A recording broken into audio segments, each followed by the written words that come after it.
एक इंसान जो भूतों और आत्माओं से डरता नहीं था बल्कि उन्हें ढूंढता था।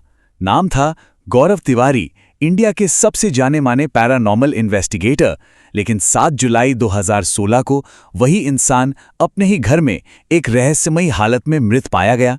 सोचिए, जिस शख्स ने 6000 से ज्यादा ऐसे मामलों को सुलझाया हो, उसकी अपनी मौत एक अनसुलझी पहेली कैसे बन गई।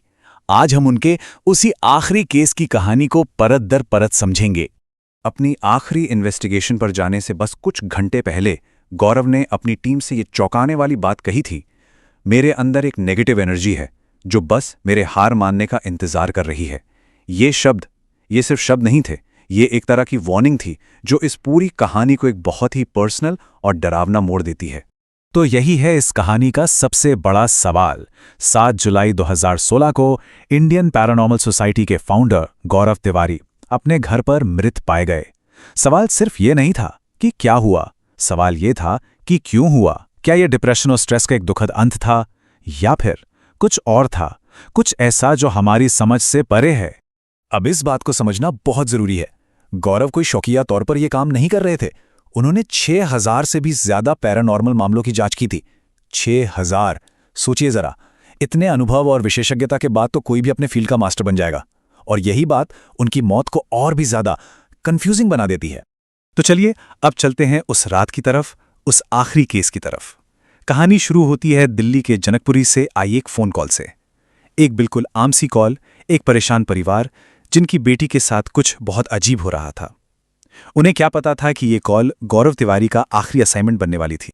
उस दिन गौरव की हालत खुद ठीक नहीं थी। वो सिवियर डिप्रेशन से गुजर रहे थे।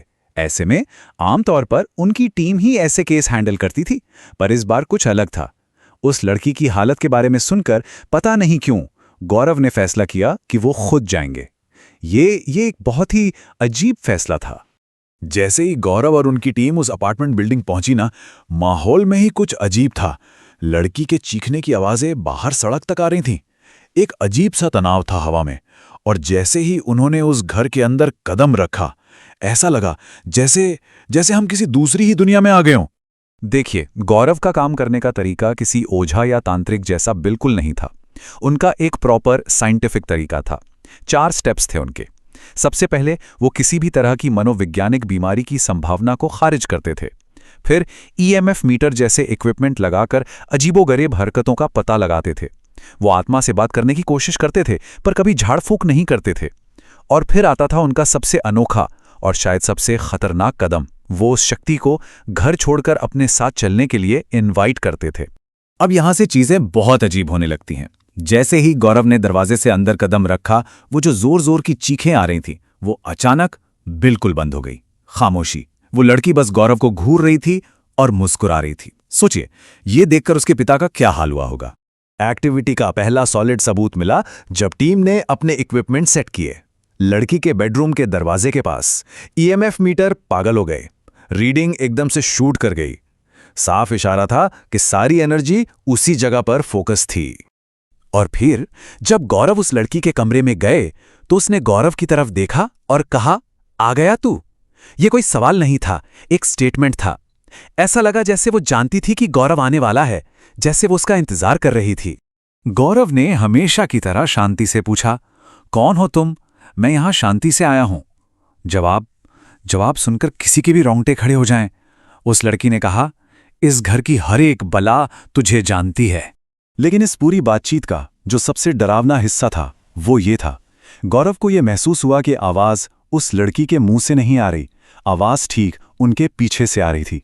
सोचकर देखिए, जैसे कोई बिल्कुल आपके पीछे खड़ा हो और आपके कान में फुसफुसा रहा हो। ये एक प्योर साइकोलॉजिकल हॉरर था। और बस यहीं पर, इन्वेस्टिगेशन के इस क्लाइमैक्स पर, गौरव ने वो किया जिसने उनका करियर बनाया और शायद उनकी किस्मत भी लिख दी। जैसा वो हमेशा करते थे, गौरव ने उस घर में मौजूद एनर्जी को, उन आत्माओं को घर छोड़ने और अपने साथ चलने का न्योता दिया। ये एक ऐसा तरीका था जो उनकी अपनी टीम को भी थोड़ा अजीब लगता था।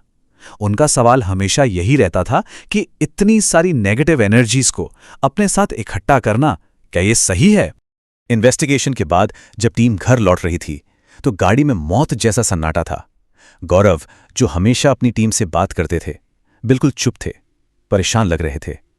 और घर पहुंचकर उन्होंने जो कबूल किया वो बहुत ही भयानक था।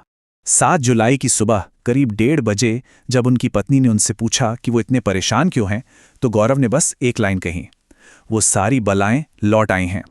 ये एक तरह का कन्फेशन था कि कुछ बहुत बहुत गलत हो गया है।